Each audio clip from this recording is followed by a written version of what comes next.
Hello everyone. Welcome to another Learning Sound and Synthesis Spotlight Series interview.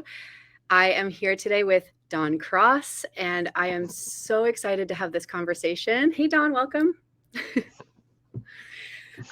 We're going to be sharing with you, or Dawn rather, is going to be sharing with you a little bit about his journey into learning modular synthesis, and in particular, 3 specific kind of mindset shifts or approaches to learning that Dawn really embraced in this modular synth journey that helped him make a lot of progress and kind of helped him to just be open to discovering a lot of new ways of working with sound and working with music. And I don't want to give too much away because we're just going to get into that. I have some loud machinery driving by my house right now. Oh, I thought that was your latest composition. There's a little bit of music for all of you. If you're watching us live, go ahead and say hi. Let us know where you're tuning in from. It's always nice to see folks live. And if you're watching the replay, comment #replay. Let us know where you're watching so we can give you a shout out after the fact as well. Okay, so to start us off, Dawn, can you give us just a brief introduction to who you are, what kind of music you love, whatever else you want to say? Yeah, so I'll say my background has mostly been from engineering, specifically software engineering, and so I've spent most of my professional life doing that. I was educated as an electrical engineer, so I'm definitely, the whole idea of signals and voltages and all that stuff that we talk about when we do modular synthesis is, old familiar stuff for me. Mm-hmm. And, and as far as music, I've always loved electronic music, especially like ambient or space music. I've also have a soft spot for disco and, electronic dance music. Like I was a child of the 80s listening to, Depeche Mode and all those guys. So, yeah. Love it. So you have a background in the computer electrical engineering side of things. What was your music, other than being a fan of these different kinds of music, what was your music making life like prior to joining Learning Sound and Synthesis? Very, very little. Like I did briefly play trumpet and flute back in junior high school. This was in the early 1980s. So to give you an idea of how old I am and how long ago that was. And so I was never really thinking of myself as a musician as an adult. I was more of a listener and not so much a creator. So I feel like I came to the learning and sound and synthesis community from a different angle than probably the majority of the cohort members, where I think most of the people are very much musicians and then they're trying to learn the technical side. And I was kind of the opposite, where things like, looking at an oscilloscope is the most natural thing for me, but actually playing a tune is like really alien and weird to me. Like I'm trying to learn that. Yeah, I love that. I'm so glad that you found your way to learning sound and synthesis. And actually, I think for those who are watching, I think you'd be surprised quite just how broad that range is inside of the class community. There are people like yourself, Dawn, who have that familiarity and years of experience with the more of the tech side of things, and maybe have never played an instrument before at all.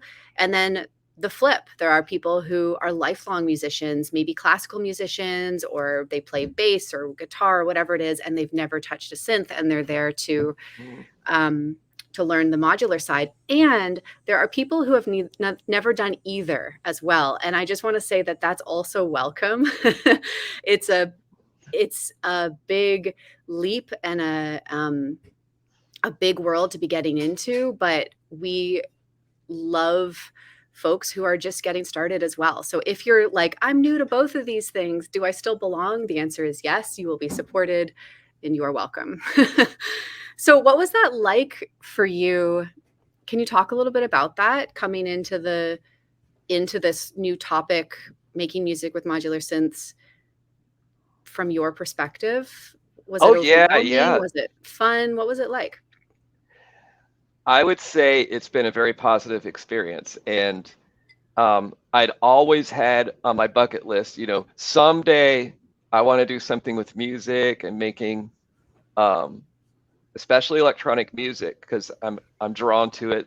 And one day I was scrolling through Facebook and I saw this lady, Sarah Belle Reid, and she's got this thing, and it was this, you had your free course where it's just a very basic intro to VCV Rack. And okay, it's free. I've always wanted to do this. I clicked on that thing, and your online marketing works. I got in there and I loved it. I loved how, coming from the engineering side of things, I really appreciate, like, wow, this lady gets it. She understands the technical stuff, even though I can tell you don't come from that background. And I think that really helps you make it approachable for other people who, didn't stay up till 2 o'clock in the morning doing, engineering homework, in college, like I did. And so yeah, I did the free course. I was hooked, so I went ahead and signed up for the Learning Sound and Synthesis. It was, I guess, the spring 2022 cohort. It was just over a year ago. And first thing I noticed was how welcoming and diverse the community was. That, like you said, like there's one person who's, yeah, I've been doing I've been doing sound scores for movies for the last 30 years. That's one guy, okay, like, whoa. And somebody else is like, yeah, I have no idea anything about music or electronics, but I'm just here to have fun. And Yes. there's the one guy's a surgeon. He's like, yeah, I just wanted to learn this stuff. And the huge variety of people, and they're all friendly. They're all over the world. And I appreciated the spirit of community and willingness to help each other that I found there. Yeah. I'm so glad to hear that. And I'm so glad to have you part of the community, Don. It's been amazing to have you involved in all of those conversations, and your presence in the community is always something that whenever I see you post, I'm always really happy to to hear from you. Well, great. Okay, so I'm really curious if you could talk a little bit about your journey getting to where you are today. And maybe what you can do is give us a little bit of an idea of what are you up to today? You've made a lot of progress over that last year since joining the class, and you've taken things in some interesting directions that not a lot of the students in the class go as well. I think you know what I'm talking about, maybe, but I can also elaborate. Do you want to share kind of what you're up to these days? And then I would really love to get into the specific kind of takeaways and things that helped you get to that point. Oh, absolutely. Yeah. And of course, I started by, following the curriculum on LSS and, doing all the exercises, watching the videos and all that. And also, so that was really fun. Like, I think I remember the first composition I posted on YouTube, my first VCV Rack thing. You said you hit play on that and then you jumped because you weren't expecting that, like, crazy trombone sound that I remember the trombones. Yeah, I think I called it trombone drama. If you want to look it up on YouTube. I did jump and I loved it. Yeah. So yeah, I definitely jolted your nervous system there a little bit, but all for the good, I hope. All for the good. Yeah. And so as I progressed with that, I also started getting interested in becoming a VCV Rack developer. So for those of you who don't know, VCV Rack is the modular synthesis software that is free. It has a paid version, but you can do a lot of stuff with the free version. And the software is designed to allow other developers to write plugins. So you can write, and literally, I think I looked recently, it was well over 3,000 plugins available. It's just mind-boggling how many developers are out there doing stuff for this platform, and I'm one of them. And so I started creating my first one. I start simple. I just created a little thing called Moots. Sapphire Moots is what it's called, and it allows simulating plugging and unplugging the virtual cables without you having to manually unplug them. It was just a quirky little simple thing that wasn't out there already, and that was fun. It's so cool. Yeah, it's so cool that what you did is you came in and not only were you learning the music side of things and making music and sharing that, which is already awesome, you were then connecting this back to all of your other background and knowledge and finding gaps in what was available, and then saying, hey, I can do that. I can build that and contribute back to this community and give them more tools. So I think that's really awesome. I want to acknowledge you for that. Yeah, I'm definitely not new to the open source, world. Like I also maintain an astronomy calculation package that's gaining in popularity for people who like to do scientific computation. Stuff like sunrise, sunset, where the planets are in the sky, things like that. That's wow, a passion of mine.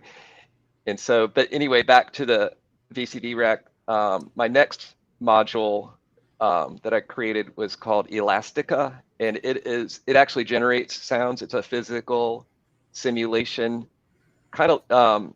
It's called a finite element simulation of little imaginary massive balls and springs that are connected together and kind of vibrate and makes a nice little stereo sound. And what was really exciting about that, on my birthday a few months ago, I woke up and saw that in my email that your friend Omri Cohen had chosen it as like, hey, here's this new module. It blew my mind. Like, that was like, yeah, someday, maybe 10 years from now, I'll create something and Omri Cohen will, feature it. And like, nope, didn't have to wait that long. So that's amazing. Blew my mind. I was so happy. Here, I'm just going to go ahead and drop the link to that in the chat for people in case they want to watch. Yes. Because I have that here. Stand by. Yeah, and Omri, love Omri Cohen's work. So amazing. There is a guest lecture from Omri inside of Learning Sound and Synthesis as well, which is super inspiring and lots of good stuff. So, okay. We have a little bit of a picture now of where you're at and what you're up to, which is really great. Can you walk us through what you would say were the big elements that helped you get to where you are, either whether they were technical things, whether they were mindset related things? I'm trying to basically demystify for people so that they can understand, like, how does someone come in with very little musical background, and within a year they are playing these instruments, they're writing their own music, they're coming up with modules. Walk us through that, Don. Absolutely, yeah. Spill the beans. Yeah, I would say the first thing was a mindset shift. Was, from my background, I'm in, engineering software development, and that's usually a very much of a goal-oriented mindset. Like, somebody else says, hey, we need you to do this, and my job is to figure out how to get there.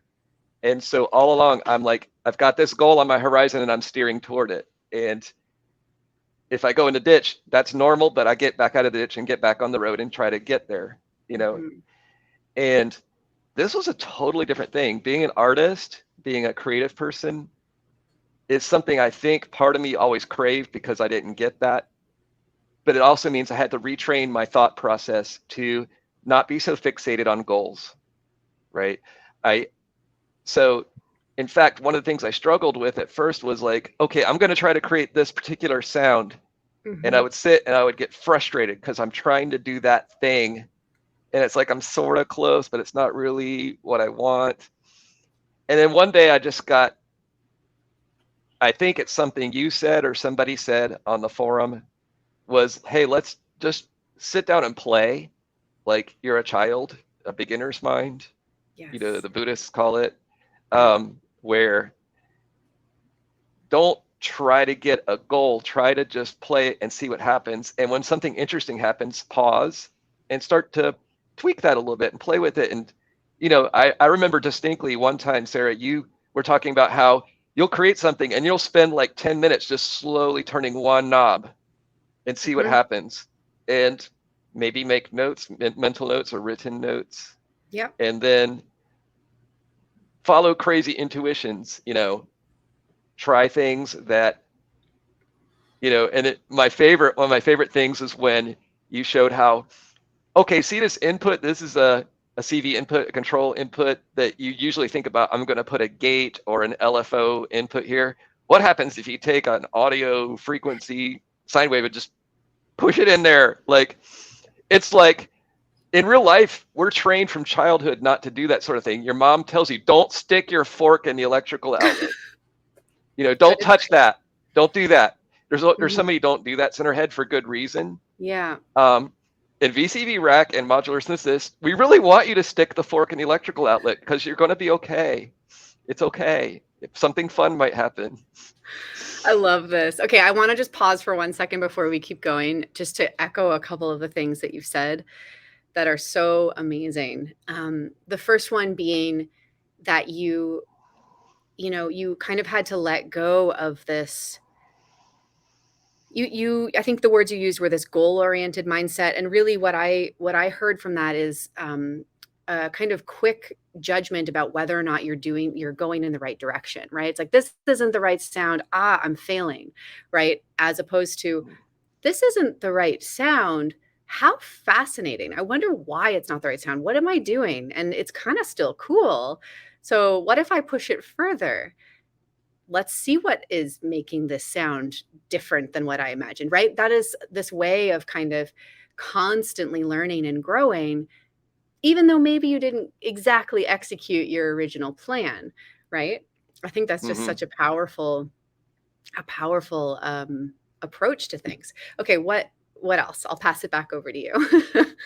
Okay, well, I would say one other thing is, um, whatever you're doing, whether it's this or any other creative endeavor, something that really matters to you, um, make it a priority to schedule time for it, like maybe daily. Even if it could be, I'm going to do this 1 hour every Monday, Wednesday, Friday, or I'm going to do this 20 minutes every night, you Yeah. know, at home. Um, it's so easy to always put things like, getting your job done, doing your housework, everything else always goes to the front of the list. And if the creative side never goes to the front of the list, even though other people might not think it's as important, you really need to make your life passion important and put in the hours. Yes. And I want to jump on there and say, it doesn't need to be all the hours all the time. Half an hour, like you said, Don, or an hour here and there, it can actually go a long way. And I think that it's so important to remember, because sometimes even I catch myself doing this sometimes too, where I think, well, I can't do that project, or I can't try that thing or learn that thing because I don't have enough time. And in my mind, I'm thinking I need hours and hours and weeks and months of time all at once. When in reality, even an hour a week or a couple hours a week or 10 minutes a day actually is better than nothing, right? Because you will be moving forward. And the compound effect of putting in that 10 minutes a day over 6 months is going to get you somewhere really tangible, right? Absolutely. Yeah. Yeah, love that. Okay, there's one other thing. Well, there were so many amazing things that you said when we were talking before this interview, but one other that I was curious to hear you expand a little bit on was this idea of comparison. Something that you mentioned was Mhm. you basically just had to kind of relearn how important it is to not compare yourself to other people in this process of developing your creative practice. Can you share more about that? Yeah, absolutely. And this is another thing where it's not just, in the musical or artistic world, but it's a life lesson that um, many different ways to state it or look at it, different angles. Like one time I heard somebody say, don't compare your beginning to somebody else's ending. Hmm. Like if you're just starting something, it's so easy to look at like somebody who's been doing it for years and they've really gone a long way in their journey and they've mastered a lot of things and then feel inferior or you're not good enough or oh man, I'll never be like that. You know, it you didn't see how they started. You didn't see them, Exactly. singing out of tune in their shower stall when they were 12 years old, Yeah. or whatever. Um, and we all have different strengths and different things that we want to improve on and other things that are easy for us that are different. And in Yeah. general in life,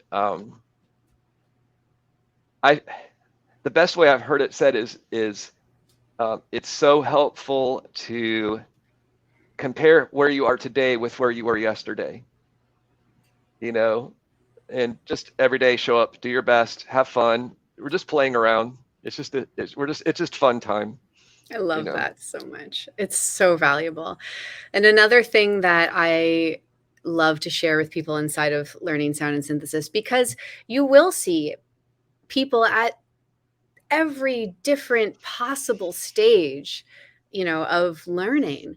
And instead of when you see someone who's doing something that you're not doing yet, if it's something you want to be doing, what I really like to encourage people to do is see it as proof. See it as evidence that that thing is possible for you. When you see someone going out and doing their first ever performance and overcoming all of the stuff that comes with that, instead of being like, oh, I should be there, I should be doing that, oh my God, I'm so behind, you can see it as, you can celebrate for them and be like, dang, that's so cool. They did Mhm. that in 6 months. Like, I can't wait for my turn, if that's a goal of yours as well. Right. So, seeing other people's accomplishments and milestones as like evidence of what's possible for you. I love that. Okay, I want to share some more links to some of your stuff. Let me see here. I'm going to drop a link to Dawn's YouTube channel into the chat, into the comments. Here we go. There's a link to Dawn's YouTube channel so people can watch demos. You've got demos of your modules up there. You've got some music, a whole bunch of stuff. So go check it out. There's a lot of good stuff. I also just want to tell you all that this is a really special week. I mean, every week is special when I get to hang out with my learning sound and synthesis students.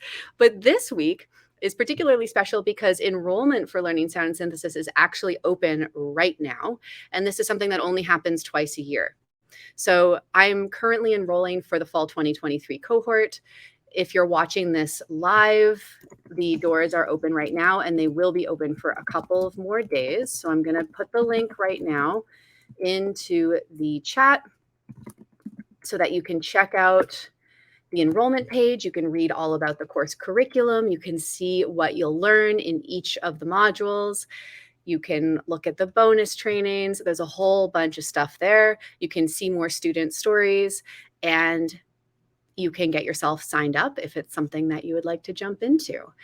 And I would love to have you part of the class. I've been having such a great time in just welcoming everyone into the forum. I can already tell the fall 2023 cohort is going to be an absolute blast.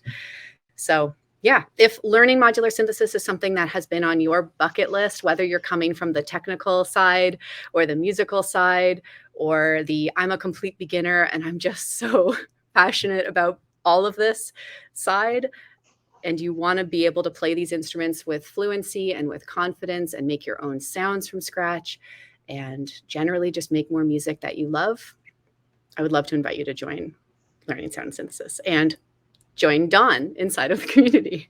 Dawn, is there anything else you want to share about your story or what you're up to these days or anything else before we wrap up for today? Yeah, I am still actively in the research and development phase for a new module. I won't talk about it yet. I don't want to jinx it, but Okay.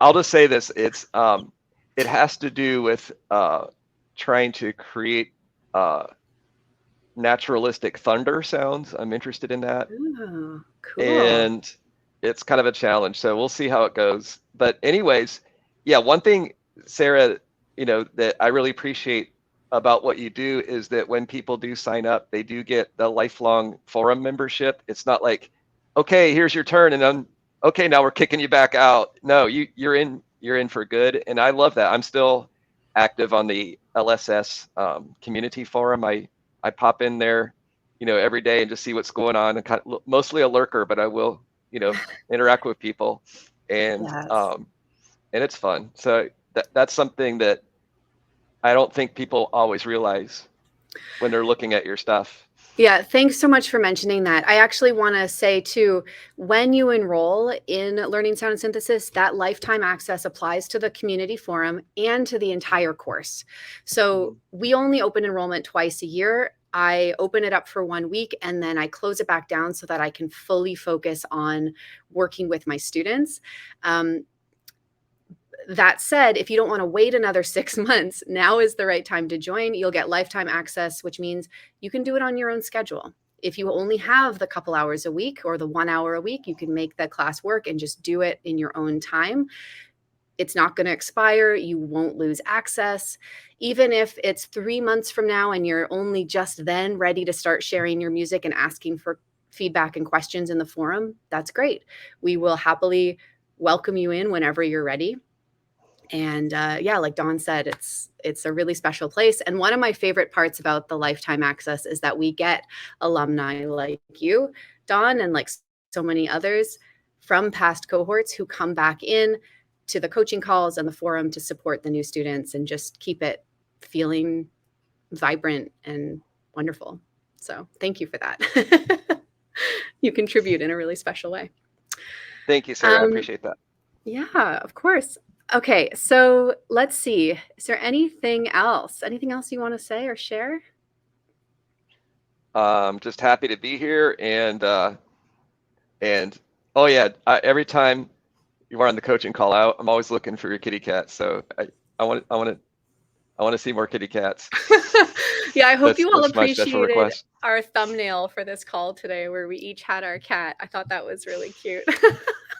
Yeah, definitely my house cats are my spirit animal.